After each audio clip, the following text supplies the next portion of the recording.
哦，就係今日啲和牛啊！大家好啊，今日帶大家嚟深齋橋食和牛放題啊！嗱，大家可以望下呢個環境咧，真係相當唔錯，啲位置咧全部都非常之闊落。嗱，地點真係超方便，喺正蘭波 Big Camper 隔離嘅啫。12 yen 有咁多嘢食，真係去邊度揾啊？有壽司、刺身、和牛，仲要有埋蟹添。哇，放題嚟講咧，啲刺身望落去真係好新鮮喎！你睇下個拖羅。嗱，咁佢哋嘅放題套餐咧幾個價錢嘅，最平咧4980去到12 yen 不等。飲翻杯先。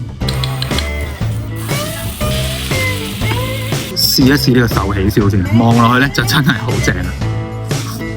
包你滿意啊！佢個壽喜燒汁咧唔係好甜嗰一種，咁所以一怕太甜嘅人咧，呢個調味我覺得係啱啱好嘅，同埋我覺得佢油脂分佈啱啱好啦，即係唔會話好漏嗰一種。呢個好食嘅，同埋呢個你可以食得多少少，試試佢先。連隻蟹都咁鮮，嗰下死喎真係。嗱，個陣容咧真係非常之精彩啊！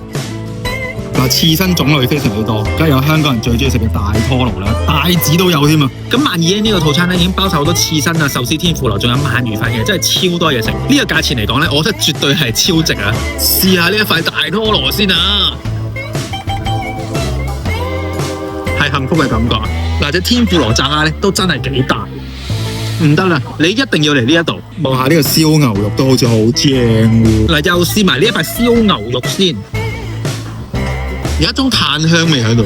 放題嚟講咧，佢絕對係我見過最靚嘅壽司啊！喂，大佬，呢間嘢12 yen會唔會蝕本㗎？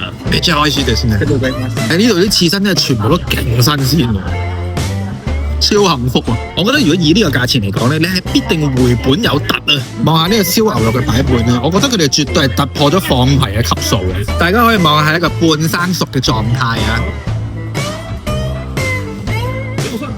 好先，哇唔得啦，我要住喺呢度添啊！直頭食埋個甜品咧，圓滿結束啦。我想講呢度所有嘅嘢咧，絕對係超越咗放題嘅質素啊！但係不得不提咧，後邊嘅景觀係幾開揚。食埋呢個蕨餅先，好食，唔會太甜嘅。